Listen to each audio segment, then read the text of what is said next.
All right. Good morning, and hello. Welcome to the Women's Mic by ACWA, and my name is Jamilah, Mahmud, Hassan. On today's program, I've got with me ladies ACWA members, and I'd like them to introduce themselves. On my right. Good morning, everyone. My name is Mujida. Good morning, everyone. My name is Ricarda. Good morning, everyone. My name is Oluwatoyin Okpeloyeru. Beautiful. So thank you, ladies, for joining me on today's program. And today, as you all know, it's been the Mental Health Awareness Week this week, and we've talked about a lot on mental health in ACWA. And today is just another day to talk about something very important, and also something that we look at and we think, it's very important for women as well. And we're going to be looking at rest without guilt today. So as you know, as women, this rest matter. A lot of times when people talk about rest, they tell you to take a rest, take a rest. What does it even mean when you say take a rest? So today, my first question, I'm going to be going to Mujidat. Mujidat, when they say rest, take a rest, what does it mean when they say take a rest? What does it mean to you? It's been a lot because maybe they are telling me that what I'm doing, too, okay. Maybe they are telling me that I'm too busy. Maybe they think that I'm too busy, take care of children, then go out for program. So maybe they start giving me that I don't always stay at home, so I need to rest. Some people, they will see your face, Mujida, you need to rest. You show on your face that you need to rest. So just to give your time rest, okay, let me stay at home. Let me just be with my children today. Let me eat and just relax. So, Ricarda, is eat and just relax? Is that rest, though? What does rest mean to you? What does it mean when they say rest? Take a rest. To me, taking a rest, it means that I take a break. Like if I'm in a job, like an employment, I need to take leave from the job. The other thing is like we being parents or mothers, especially when one has got young children, you working in a job where you are supposed to be fully committed. When you go home, it is like another job. So what I would say is taking a rest is taking care of yourself. You take a holiday from your work. If possible, when children are at school, have some time for yourself. Do the things that please you most. That is what I would call a rest. Toyin, do you agree with Ricarda? I do agree, but I also want to bring a different sort of like dimension, because with rest, like she said, rest can be, it's sort of like taking time to look after yourself, like she said, but it can also be very different for each and every one of us. What does taking a rest mean? It might be I'm taking a break from work, like she said. It could be I'm just taking time off on my own. I want to spend some time, be quiet still. It could mean actually I'm going for a walk. It could mean I am taking time, screen time off. It could also mean there's different types of rest. It could be a mental rest, emotional. It could also mean actually I'm taking time out. Maybe someone's looking after the young kids. I'm just going to hang out with maybe one member of the ACWA, just my safe space until, So there are different dimensions to rest. And it's not, I don't want to jump the gun, it's not laziness like some of us think. We don't have to earn it. Yeah. There's often that it has to be earned. I'm not being productive, but we will come to that. I'm because you just hinted on the next point now, which is, being productive. And I want to talk about when you rest, and also the guilt that comes with resting. I'm going to come to you for that, because that's even the topic for the day. The guilt for resting. When you take a rest, sometimes, as women especially, when you take a rest, the guilt starts to trickle in. Then, like she said, being productive and not be lazy.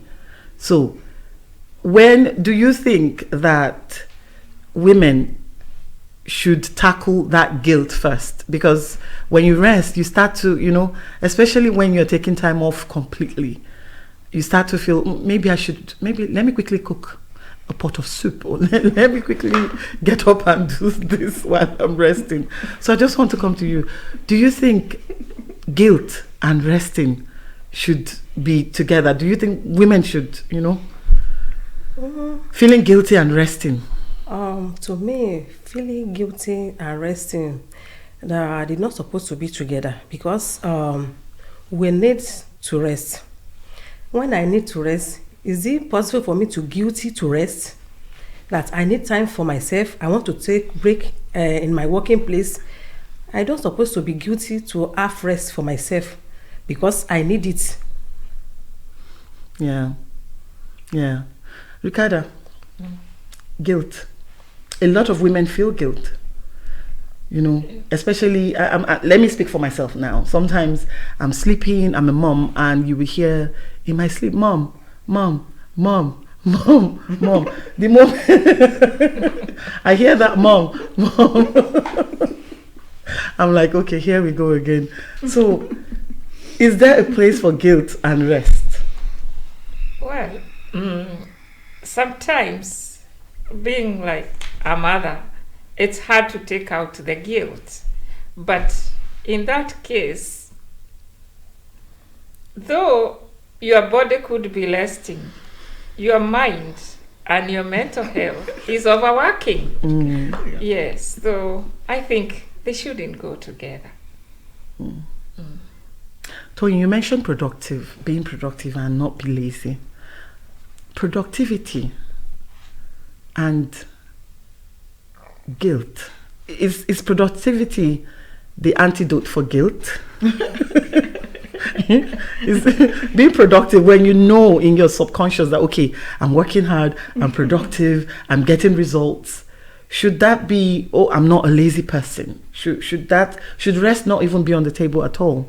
Okay, thank you. I would say rest definitely has to be on the table.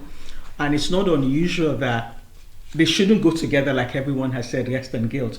But the reality is, for many, particularly women, they tend to go hand in hand. But where does that come from? It's because people feel, I have to constantly be busy. And of course, generally as women, your mother, young children, they generally tend to put themselves at the back. Sort of like everyone else has to be sorted out. I have to keep going. And where does that come from? All these sort of like expectations. I can't rest. I don't have the time. Like you said, I want to make a pot of soup. I need to do X, Y, Z. But the reality is, where does that come from? Is it culture? Is it societal? Is it us ourselves putting these expectations on ourselves? Where does that come from? That's where that guilt stems from, because we feel that we have to constantly be busy. And busyness is equated as being productive. As long as I'm doing something, exactly. I have to keep going. But what I want is that with rest, it is essential, and we shouldn't feel guilty, even though people do. But we shouldn't feel guilty, because we need it. We need to recharge our batteries. And we should begin to see rest as, okay, let's imagine now, like you said, you're busy today, and I need to, if you're like, it's like, I have to keep going, I have to keep doing things, I have to continue. It's like, look at rest from a perspective, well, actually, this is all I can do for today. I need to take some time to rest so I can continue tomorrow. So look at it from that perspective, as opposed to, there's no time to rest. This has to, so rest is essential. It's important to be productive, but rest is really key to enhance our productivity. That space for us to go, take some time out, rest, recharge our batteries. But it's not unusual to feel guilty, but they shouldn't go hand in hand. But when we come to that, realize that we do need to rest. Mujidat, there's societal expectation on everyone, especially as Africans, as mothers, and people who have left Africa to come to this part of the world. There's a societal expectation on some of us to feel the pressure to not want to step on the brakes, to say, you know what, I need time. these societal expectations, do you think consciously people should learn to say, you know what, I need time for me. I need time to just say, let me shut the door and just rest against everything outside that door. You know, should we consciously take time to look at resting? Yes, and that is why you need to learn how to say no at times. Because if you don't learn how to say no, you will not have rest. You will be guilty for yourself, even though for your family. But if you learn how to say no, okay, this message enter your phone now, my sister, blah, blah, blah, blah, my step, can you come? So you just say, okay, no, I don't have. But if you don't learn how to, because it's happened to some people here. Likewise, one of somebody here, they just go, hello, sister, I need so money. I say, okay, she didn't have the money. But for her to say no is very difficult and it's affecting her. You're not supposed to guilty on yourself. Okay, no, I don't have. So is it good for you because I don't want to say no to go to another sister to go and borrow money? So you need to learn how to say no. That is very important for us. Yeah. Yeah, so because I know some people go to some extent, especially when it comes to family, you know, family is not, I don't joke with family. I don't, you know, because that can also be another pressure. When people say, oh, my family, I don't joke with them. Oh, my mom just called, somebody just swallowed shovel and I need to, you know, I need to go rescue them. You know, there's my grandfather just climbed a tree, you know, things like that. You hear outrageous things and boom, you're running everywhere. So how do we, you know, because you also want to be that kind family member as well. Like you're saying, you want to be a... it's sister, you know what? I learned a lot. And if you just stay in one place and you don't seek for knowledge, you will not know, seek for advice, you will not know anything. They will just use you and dump you. If they call you today, Mujida, I need money, and you give them, and they call you tomorrow, your stepdaddy swallow survey, you send money. Next tomorrow, one of your sisters swallow a needle, you send money. Do you understand? You don't have time for yourself. Do you understand? They see you, they call you. If they don't see you, they will call another person. If they don't see you, they will call another person. Oh, I did not see her. Yeah, may God forbid bad thing. If something happened to you and you go back to your God, I mean, you're dead. You are dead. So they will not call you. And that the money that they need, they will still find it. Why you want to take all people problem to your head? So you need to learn how to go along with them and learn. Hello, I don't have now, but if I have later, I will give. But now I don't, because people back home, my sister, they even think maybe if you are just going on the road, you just plunk the money. They don't know that you struggle for the money, you work hard before you even get a little that you are using. And you too, you need to survive here. The bills is there for you. Yeah. So survival, right? Survival and mental exhaustion. You are tired, you know, and you've been working so hard. But you need money. So it just looks like there's no time to rest. So how do we know, like, taking a step back to say, I'm mentally exhausted. You know, I'm mentally exhausted. Do you think we should confront family members, especially, to say, look, please, for now, can I just be? Nobody calls me from this time to this time because I am tired. Should we be telling family members this as well? Especially for some of us who are very close-knit family. We're close, we want to feel, you know, we're a member of the family, we feel very important, loving family and all of that. Should there be a time where we can look at the family to say, no, enough? I think it's very important to learn to say no. Because, like, when we are in this country, everybody thinks, I don't know whether they think money reigns or what, but everybody wants money from you. the only way to get money in this country is when you work. So they don't even consider that you need money for yourself as well. They only need money for themselves. And like my sister said, if you don't give them the money, or if you're not there, they'll still go on with whatever they have been doing. And the other thing is, like, when you look at things, most of the people here are being used by their family members back home, because you find that every other weekend there is this party, there is that to attend. Here you never have even time for party. So if every time somebody calls to ask for money or ask you do this, you do that, we need to learn to say no, which is very, very important for yourself, because if you don't learn to say no, there will come a time and you are going to collapse. Mm-hmm. What will they do? Mm-hmm. So, Sister Toyin here, I'm going to be asking you, from what Ricardo just said now, knowing, relaxing and pulling back, right? As a mental health practitioner that you are, what are the signs that rest affects mental health? What are the signs when somebody hasn't been taking a rest? You've been constantly on the roll. What are the signs that you should know that I think I need to pull back? Constant headaches, just feeling lethargic, not eating right. What are the things that would inform that point to say you need to step back? I think I sort of like come from like a general perspective in terms of sort of like rest, because what can happen if we're not taking time out to rest and we're just going on and on and on like a treadmill? Burnout is inevitable. And what happens when we burn out? We're exhausted. It could be physical exhaustion, it could be mental, it could be emotional. When we just keep going, work, the kids, the family, hustle, the hustle is real. We've come, where most of us are migrants, we've come here to better our lives, that exhaustion, it could be, it can begin to affect sleep, concentration, so there's the physical, there's the emotional, that's what happens with burnout.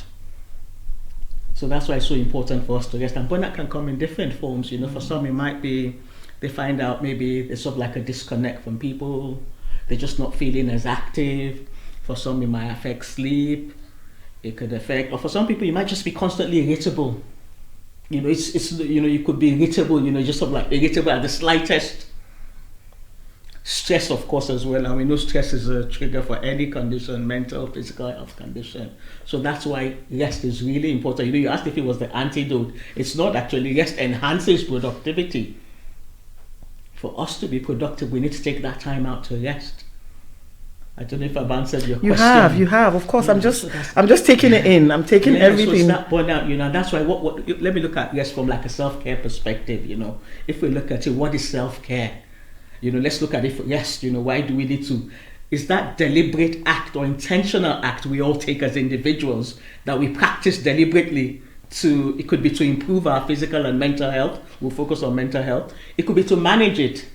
Or sometimes it could even be to preserve it. Okay, things are going well. I need to maintain that. So that's what rest does for us, to maintain, improve, or manage. Because if we continue on that treadmill, keep going, and we break down, what happens to our family? What happens, like you said, to the people back home? Like you both said.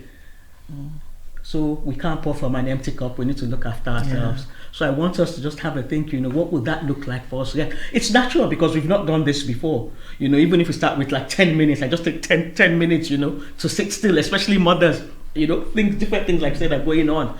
But we start. So it's not unusual to feel that discomfort initially, but you will get used to it, when you realize the benefit. That's what I would say. Yeah. But there's also the culture of you have to earn rest. Yeah, that's... there's also that culture of you have to have worked really hard. Then now you have to earn rest. I think in a lot of cultures in Nigeria as well, there's also the saying, there's so many proverbs and wise saying, I think even in the Bible as well, there's you earn rest, or you should earn rest. there's something towards like a compensation. I'm not sure if I'm right, but I think so. Okay. You know, where it says you should. I think many proverbs, you know, they would say, you know, he who works really hard should have his wages or something towards that kind of thing. Like the you should labor is have worthy of his wages. You know, I think I'm looking at it from a reverse perspective, where they say the person who works really hard should earn rest. You should also have rest, or somebody gave birth to you as well.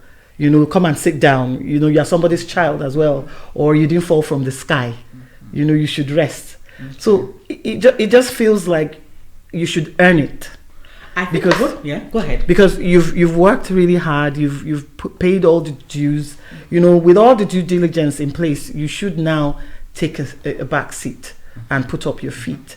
But that, in a way, sometimes it feels like, have you balanced your responsibilities when it's time to do that? It feels, you know, for me, I'm just saying you've balanced the responsibilities. Oh, you've worked hard, you've done this, you've done that, so I should take a rest. I give you an example. Sometimes there's also this thing of, oh, because you are the father of the family, you are the head of the family, you should eat a big chunk of meat. Or, you know, a good plate of soup should be given to you because you've earned what it means to be a father. I just want to, is that also guilt tripping? Because it puts you in a place of, I need to be constantly doing to earn that position.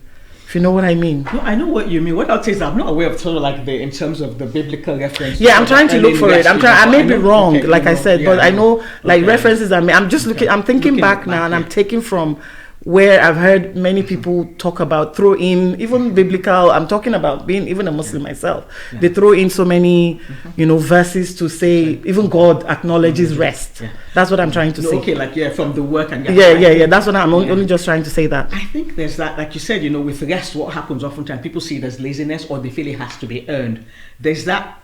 I don't know where that perspective comes from, but I think a lot can come from culture, particularly, you know, people often feel, you know, there's a lot of responsibilities, you know, and it's like, oh, why am I taking a rest when I have so much to do? But still tied to that, you keep going, and you can't continue like that. But definitely many feel that, and this comes often from our experiences in life. Where's that belief coming from? That's sort of like cultural expectations, cultural beliefs that, you know, you earn respect, you earn rest. But it doesn't make it right. I would say it's a myth. But you are right. There's that cultural, you know, it's respect. Rest is earned, you know, and I've done all things, sorted out my responsibilities, family. That's a cultural, but it's wrong. Because if we wait to sort everything out, then we don't have that. I'll even give an example. I mean, one of the things I do is work with young people and in university. And sometimes some feel, you know, I don't have the time. I don't have time to rest. You know, there's so much to study, there's so much to do. But the reality is we can't study 24 hours. Even as individuals, we can't carry on for 24 hours. We need that to take that step back. And our body should tell us. We have to know the signals, you know. Either our body tells us or our mind. So it's really important. But you are right. It's absolutely a perspective. Cultural, I think a lot of cultural, societal. But my perspective is that it's a myth. You know, rest is not earned. Rest is a necessity. You know, it's that fuel. It helps us. You know, it's not. We need to begin to change that narrative. I'll talk about that later. That's one of the things. The salient points there. Now, moving on, Mujidat, let's go to social media. Okay. Do you think social media puts pressure on people to do more? Going through social media, do you think going through social media, especially in today's world that we have, social media puts a pressure on you to want to do more. You're not doing enough. Maybe you should do more. Maybe you should get up and go. Especially motivational speakers, when you see motivational speakers coming on, you listen to a motivational, you know, you want to run out of the door to say, the world, where are you? Do you think social media?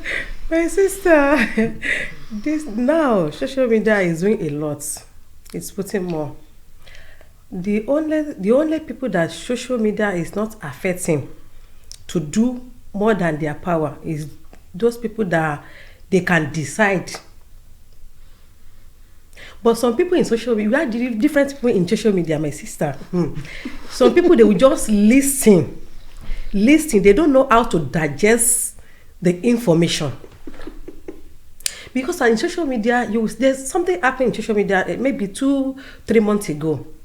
That lady just come up in life and say, my husband didn't give me money to work.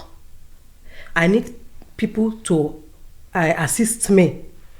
And the woman don't know that his husband is an FYP. We call it FYP. Husband is there. What does FYP mean? You know, you will not depend if you are on live on social media now, or you will if you are doing live now, so you will not know that I see you, but I know, I hear everything, but you don't know me, you don't know that I'm there. Okay. So the woman don't know that husband is there, listening in. So when that woman explained everything, and the husband now sent message that please, I need to come up. I want to say something. On the live? On the live. Because you know, especially some women, let me just put it that way, they want to know, they want to use, my sister now, see, she's not working and she's doing fine. Mujida is different Toyin. This is Toyin, this is Mujida. This is you, this is me. Do you understand? Mm-hmm. So you know how to decide for yourself that, okay, this is what I can do. This is what this capacity of my husband. Yeah. But social media now scatter some marriage. Because they listen, they don't know, they will just, okay, this is Sister Toyin.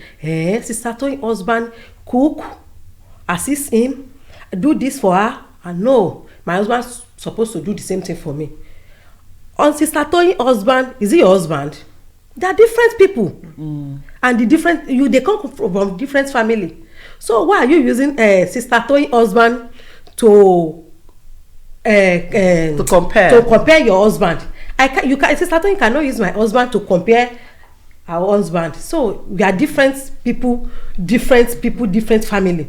So this social media make people, even though some people they don't rest, they even guilty to rest because of this social media. Some people, they will be on social media from morning to night, from one place to another, and all the information they gather, they don't know how to use it. They will use it wrongly. Sister Ricardo, to do more, pressures of social media, from social media to always wanting to do more. You've heard what Mujida said now, that social media is putting flames in homes now. Yeah. So how do we tackle this? Because a lot of people are always wanting to do more. People watch videos, people see themselves, people see a reflection, people see things and they look at videos and they are like, I can do this, I can get this if I want to do it. There's that feeling of wanting to do more all the time. Should people be aware that this is also, can I say, dangerous? I think it is very important that you learn your limitations. What you can do is not what I can do. There is also the capabilities. And when you look at the social media, most of these things that are there on social media are money-driven. You find that somebody has started doing this, they have gotten this amount of money, they are making this, they are doing this. And you think, oh, I can do it. But you don't know where they started. You don't know whether they got the money to start what they are doing. You don't know when they started. So when you say that I'll also do the same, it is going to be very bad on you, because you'll be very frustrated. You can't even go halfway what they have done. And you're doing that. It's like, I would say it's like competition. You are competing with someone who is far ahead of you. It's just like a donkey competing with a horse. You won't go far. Yes. Yeah, true. I agree completely. So, Sister Toyin, tell me, so social media is our new normal today.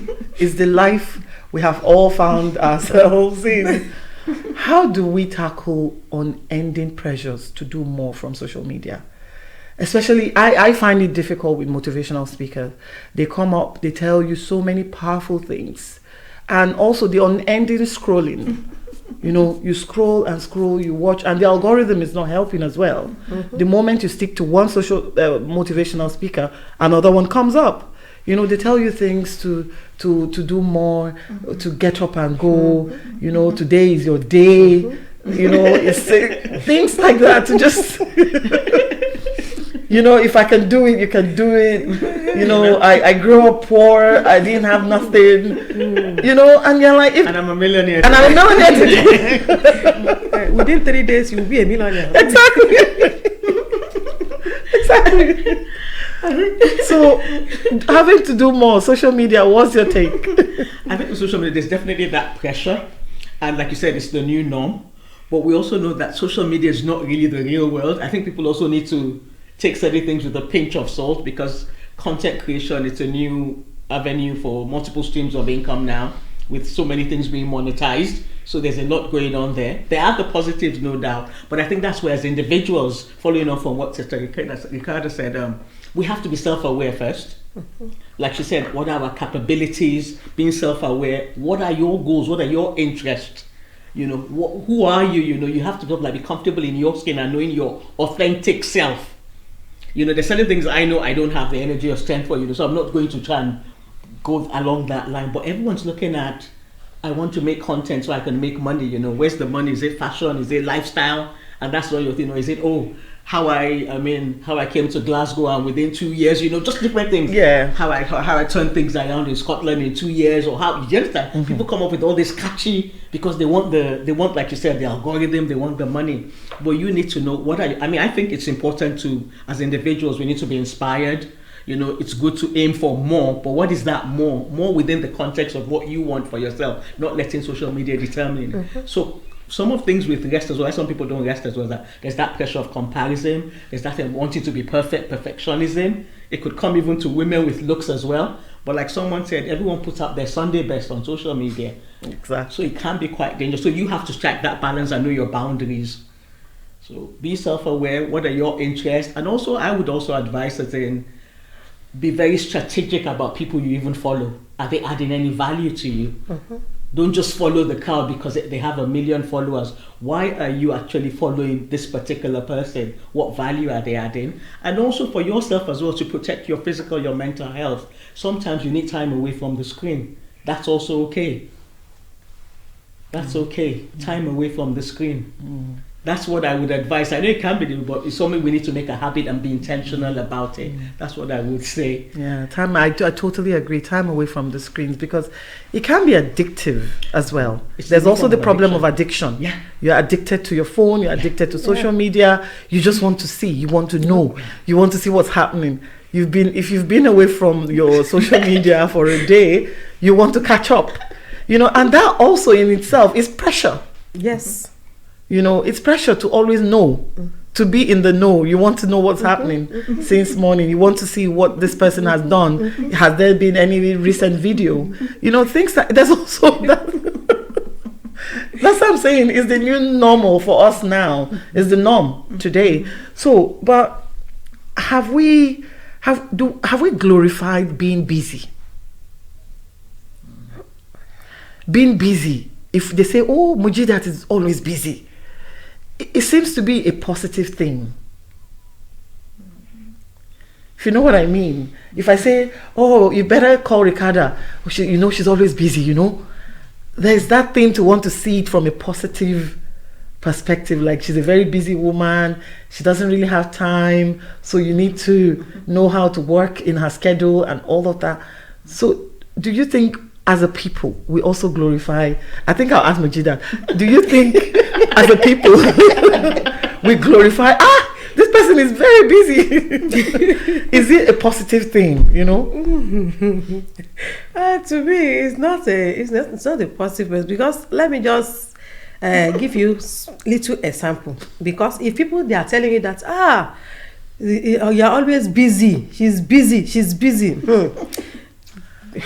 something is coming for you because there's is it not like maybe 2 weeks or maybe 2 weeks something happened to one of my friend, always busy, go up and down, always busy. And when my sister said something, if you need rest, maybe you will see the sign.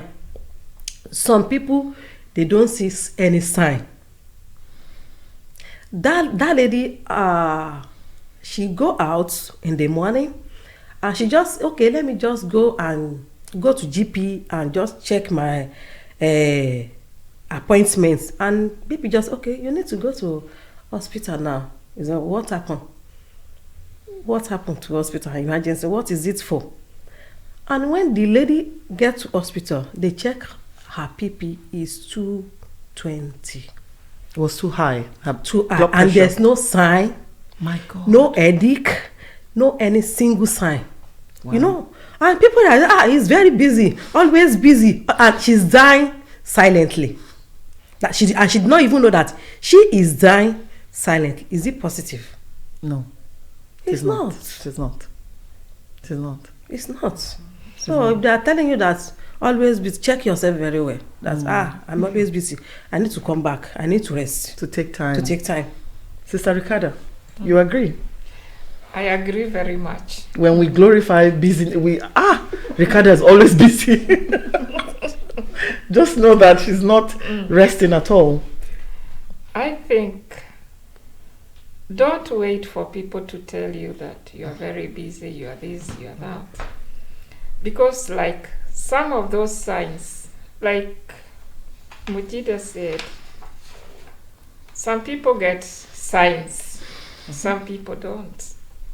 I myself, one time I went to the GP and because I just noticed something. I just have a little nosebleed and then it stopped.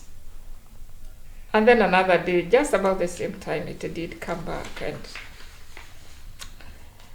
I thought, oh, this is not good. So I called my GP to say, I had a nosebleed. They asked me, are you nosebleeding now? I said, no, it stopped.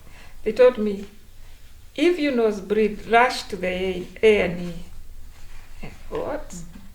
So, but they told me, anyway, you can come tomorrow and you have blood pressure checked. I had never heard of blood pressure, or even anybody in my family, nobody had high blood pressure. But when I went, my blood pressure was very, very high. It was actually 220. And the doctor, the nurse called the doctor, and the doctor started asking, you know the way they assure you in the hospital, oh, you are okay. So the doctor asked me, are you having a headache? No. Are you feeling dizzy? No. Are you feeling tired? No. In fact, that time, when I went to the GP, because it was in the morning, I had come from a night shift. And I wanted to go for a short shift during the day. My God. So that time is when I asked, what is wrong? Because I was still feeling strong, and then the doctor said, I'm sorry, your blood pressure is very high and it is dangerous. And that you're not having any signs is even worse. So, and I thought, do I have to be working this hard? And it's not, I needed money to send back home. Mm-hmm. And it's always the case, you know.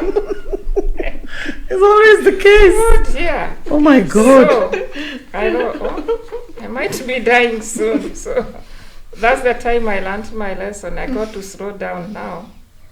So it is very, very important. Don't feel that you have to earn a rest. You don't have to wait for anybody to tell you to rest. Rest, because it's really necessary. It's a necessity. Yes.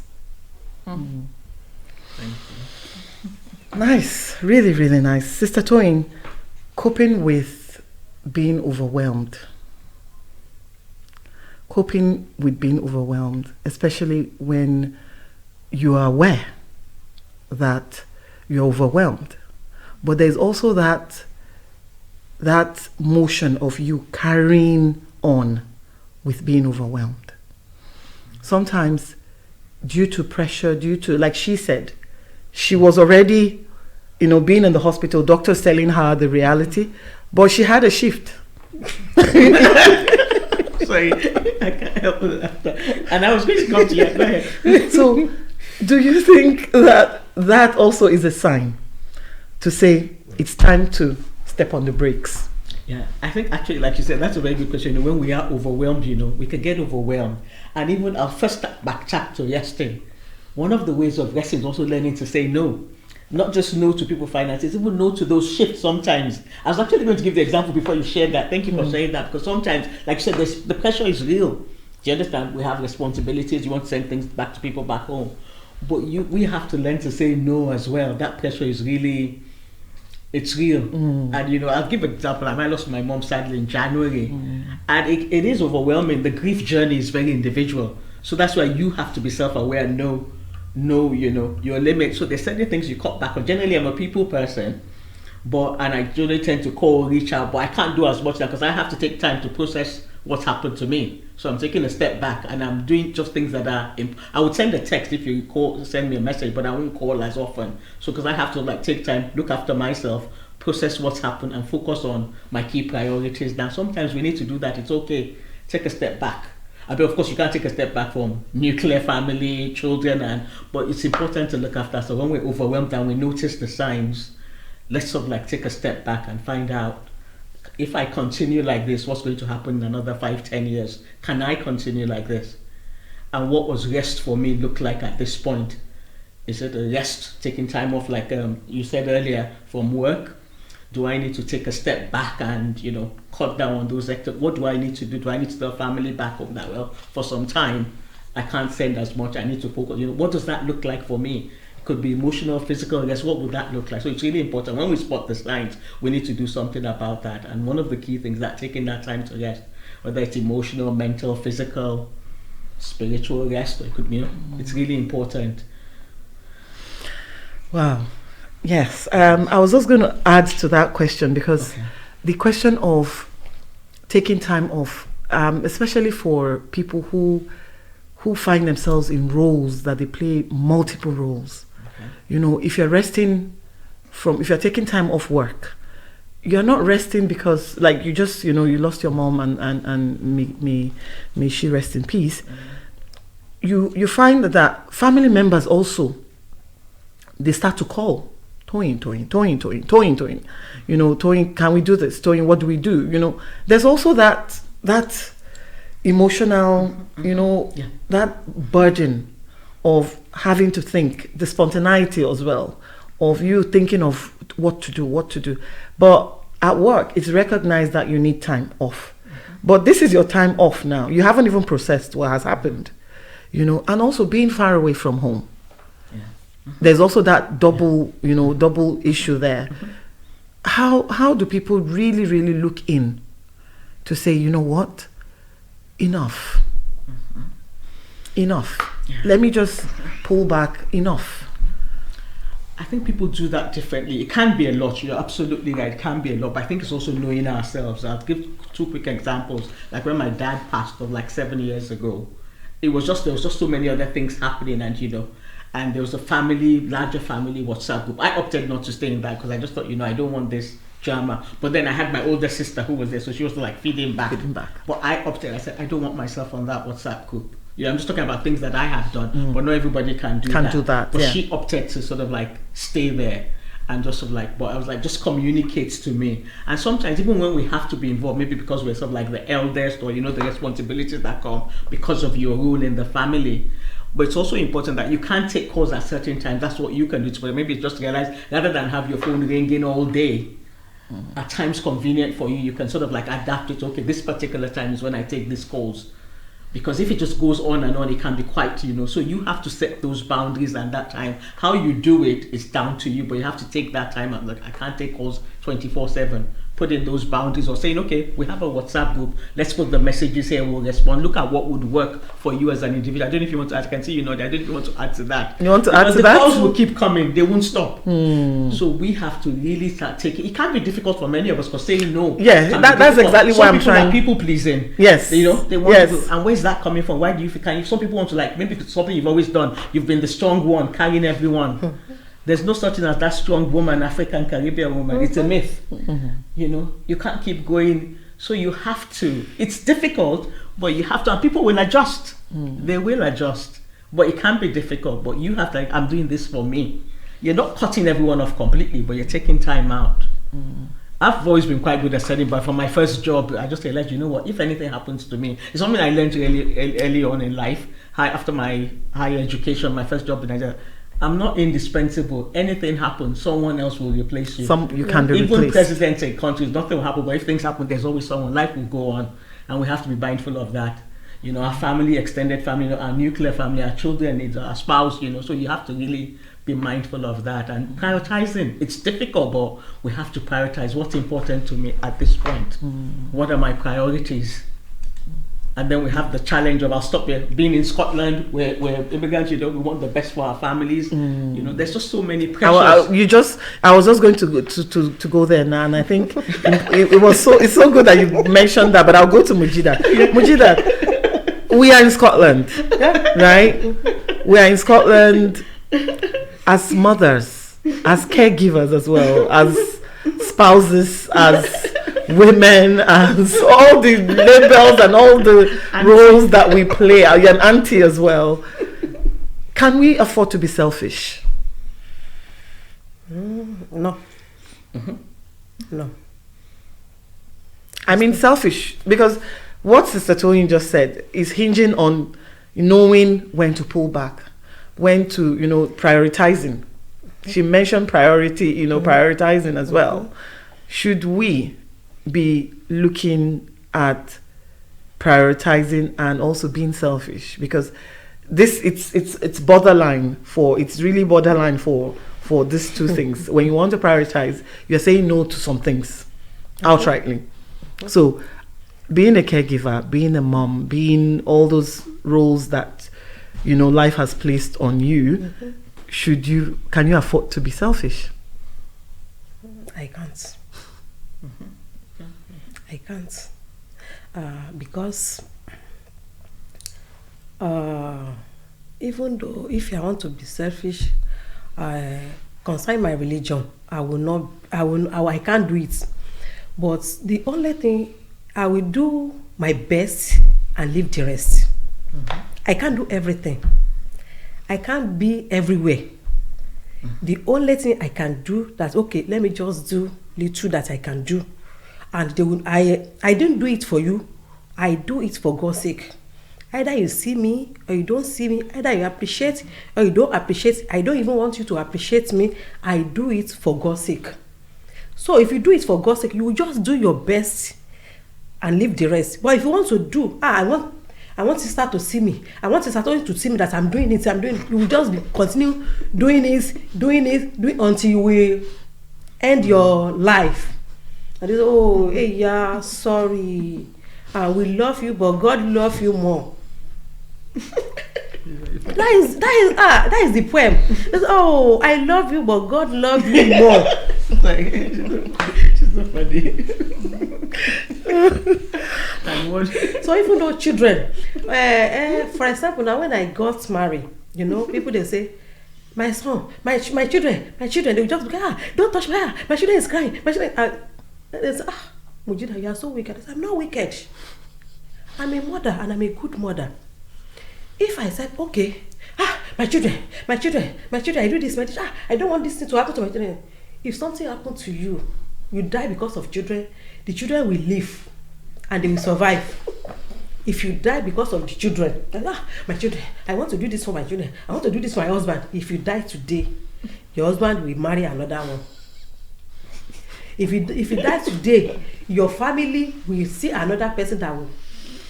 If you die today because of group, this group I don't want to miss, I must go all the time. Even though you finish from night shift and they have program, I need to go. if something happened to you, they say, oh, hey, sorry, your post, another person will take your post immediately. If they see you, I'm doing a volunteer in one charity. I don't want to mention the name, so I'm doing this. When I just come to this country, I always, because I don't like to just sit down, I always be active. I need to do something. So when I just go there, I will do this, I will do this, I will do this, I will do everything. So, Mujida, I love you, we like you, you are so this, you are the... One day I fall sick. I didn't go for like 2 days. Nobody called me. If they see you, they love you. If they see you, they will cherish. If they don't see you, forget. So I won't just want to kill myself because of other. I'll just do the little I can do and leave the rest for other to do. I can't do everything, and you cannot satisfy everybody. Yes, true. So either you do good or you do bad, they will still talk about you. So I'm just... Yeah. Sister Ricardo, do you agree with her? Totally. Very, very, very much. So being selfish? I wouldn't say that is being selfish. No. I think instead of being selfish, let us call it self-love. Because, as my sister said, you can't please everybody. And you can't please anybody totally. Yes. Sister Toyin, how can we encourage each other towards, healthy, choosing rest without feeling guilty? How do we, as somebody who like you, who's a mental health advocate, how do we encourage as a community and as African community? Because everybody's, we're all talking here, and I'm thinking about myself as well. Like, I need to cut down, I need to take time out, I need to be more deliberate about resting. How do I go about this? Cutting down, saying no. Sister Ricardo said she wouldn't say selfish, she would call it self-love. How do I recognize it's time for me to practice that, to say enough? I think from what you've said here, as in, I would say the time is actually now to start being intentional about rest, realizing that first and foremost, rest is not what we earn, it's not laziness, but for you to continue the vision you have for yourself, for your children, for your family, for the extended family, you can only pursue that and excel in it when you actually take time out to rest. Rest is what's going to help you maintain your physical and your mental health. So when you look at it through that lens, you realize, actually, I need to start. How can you start? You have to decide, be intentional. 20 minutes a day, is that what I want to start with? What does that look like? Is it switching my phone off? Is it going for a walk? I'm not talking about a walk and where you're multitasking, you're making a business call or you're calling, no. Taking a walk, so time out. And it might be, is it 20 minutes I can start with a day? You talked about how can you say no when family, if it's family you live with, you can explain to them that, I need some time, mommy needs some time, but if it's extended family, you can put your phone on silent for a bit, and when you wake up, you take the calls. The world won't drop, but you need to start taking those things. I say one is being intentional. Start today. Is it 10 minutes? Is it 15 minutes? What does the rest? Rest is different for different people. For some, it could even be doing something relaxing. Some people are creative. Maybe they want to draw. Some people want to go out in nature. Some just want to maybe watch a Nollywood movie if that's your thing. What does that look like for you? And start being intentional about it. Initially, you feel the discomfort. It's natural. Yeah. Because this is not something you've done. That's why I say start with what? Small steps, and then can take bigger one. As a group collectively, you could start a walking group. You could start something, Maybe you want the ladies to bond, ACWA ladies bonding. We could look at things bigger, but start with that as an individual. Okay. Yeah. So I also want you to talk about, as a community, as ACWA members, how do we relate, knowing how to improve each other's mental health as a community, because we've got burnouts individually. Everybody has burnout. So how as a group, I'm talking about being a group now, how do we encourage that, planning trips? I know ACWA would plan trips. are there more things that you think, as a people or as a collective, that we should also do, in terms of talking about mental health? I think there is. I think one, I know because I do the training, I might have a bias, but I'm a mental health first aid trainer, and I use that for myself as well. It helps me identify my boundaries. I don't just offer the training, I practice that on myself. But I would look at it from the well-being lens, things that research has shown can enhance everyone's well-being. One, connecting, which we do quite well, but we could do more, like the holidays. But it could also be other things, maybe connecting an afternoon. I don't know, maybe that we've seen some similar trends, maybe young mothers in ACWA, sort of like saying it's so really difficult. What can we do, from things that have come up? We could have specific, where they're particular, maybe particular people might be quite vulnerable. What can we do? Have specific groups. So there's the connecting, there's the giving as well. Giving can be a positive thing. Giving of our time, giving of our resources. Where some people have a bit more time, do the older ones want to volunteer, to babysit, what can we do? It talks about us keep learning. Do we want to create avenues where we can all learn? Keeping active as a collective group, how can we all keep active together? What's our thing? Is it the I'm trying to be consistent in Pilates at least once or twice a week. Yeah. Is it the dancing? Is it the whatever it is for family, for kids? So these are I'm just looking at it through the lens of the five things that we can do to enhance our well-being: connecting, giving, keep active, and also keep learning.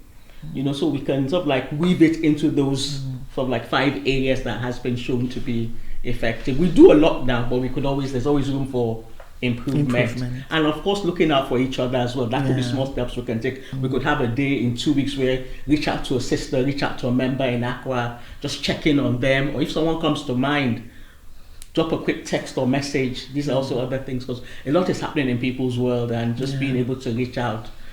And also realize that we're not super women, but we can be kind to each other, but more importantly, be kind to ourselves. Self-love, as you said, self-compassion, self-care. We can't pour from an empty cup. Yeah, we can't. We need to look after ourselves. Yeah, we can't. Mujidat, if you want to remind a lady or a woman like yourself struggling with burnout, what would it be? What would you tell yourself? Like, Mujidat, take it easy. What would you tell yourself, a woman out there who's struggling, listening to this especially? What would you say? The first thing that I will tell them that they should take everything easy. Because everything that you are doing now, either you are just use small time outside, or you are just you are too busy. Now you may just say I'm strong, but check your age now. It still come back for you. That your I'm fit. It will come back for you. Like what you can do last year, you can't do it this year. The first thing I say, you need to take care of yourself first. Take care of yourself and eat good food, because some people, they are working. Yeah, some people, they are working. To eat is very, very difficult for them. They are just sending money back home. So I'll just say, you need to take it easy. Anything that you can do, just to eat and leave the rest now. Yeah. All right. It says here, I've got a Scottish government report that says that for many black women in Scotland, rest is not about sleep. It's also about recovering from emotional weight of racism, caregiving pressures, community expectation, and everyday stress. This is a report on minority ethnic women's experience in Scotland 2024, intersectional evidences review on the 19th December 2024. So from this, it's a call that women should be conscious, for me, should be conscious about resting, should look after themselves, think very well, and be mindful about how much they engage in things. Sister Ricarda, do you have anything you want to add to that? If you're going to advise a young Ricarda wanting to, do more, wanting to rush out there to do more, what would you advise? I would say, don't push yourself too much. It is good to work, okay? And it's good to do many things. It's good even to help. But have your limits. Have your limits. Sister Toyin? I would say similar as well. Like I said, it's good to aspire to do things, but also ensure that I would say incorporate rest into your sort of like your day to day, and it could be the mental. You look at rest through the different lens: emotional, mental, physical. Sleep is really key as well. Ensure you get enough sleep. What I mean, experts say 8 hours, but what do you need to function? So be mindful of that. Experts say 8 hours. Experts suggest 8 hours, but some people can function on 6. Some some might need more, but experts suggest about 8 hours is what they suggest. Can I ask, for those who work at night, right? You find that they sleep. Can they make up that 8 hours? Because when you come back, since the daytime, you've got more activities during the day. If you're not able to make that 8 hours. That's why I said suggest. It's like a recommendation, but like now, they might suggest 8 hours. You might be able to function on 5. Do you understand? Because it's very individual. You might need 5 hours to function. For me, if I sleep 5 hours, I might start being irritable. It might be a trigger for me to start feeling stressed. So it's also knowing what works for you. Yes, they suggest 7, they suggest 8, but can I function with 5 or 6? But then if you're sleeping only 3-4 hours, that's not advisable. But I know some people can function on 5 or 6. And there are times where you might have deadlines, you have things that maybe you can't sleep but it's not something that should become a pattern. Do you see? So it's also about what works for you in terms of functioning. Yeah. And if you're the type that works during the night, maybe during the day, that can. But I would say the recommended is 8, but there's some people that function on less. But when we're talking less, we're not looking like 3-4 hours, because I guess there's just so much you get from sleep, All right. So you didn't say what you would say to Toyin if Toyin was in front of you. If Toyin was in front of me. Yeah. What would you say to Toyin to rest in terms of resting without guilt? Resting without guilt. I'd say Toyin's done a bit of work on herself so far, and has now realized the importance of resting. Maybe sort of like 10, 15, 20 odd years ago. But now I'm sort of like comfortable to that place where I can I'm still work in progress, but I'm in that place where I'm able to put my boundaries, and even my friends, so sometimes my phone's on silent, I need that time. So then, but I explain as well when I have to. But then it also depends on who it is. There's some people that are also going through a lot of things, and because of the work I do, people reach out to me, so I still make that time, but I also take time out, take a step back. So I'd say to Toyin, what Toyin has realized and she's still working on is incorporating rest into everything she does. Yeah. One thing I got from you today is not having to take calls all the time. I've taken that from you, and I'm taking it with me. I've taken that from you, self-love, and also if they don't see you, they'll call someone else. So ladies, I just want to say a big thank you to all of you for joining me today. It's been wonderful having you, and it's really important. The conversation has been on rest without guilt, and these women have been able to express more than what it means to not feel guilty when you take a rest. So with me, I want to say a big thank you to everyone listening and to my wonderful audience here, the ladies from ACWA. So yes, thank you very much. Please keep the conversation going, and remember, it is Mental Health Awareness Week. Until next time, thank you very much, and bye-bye.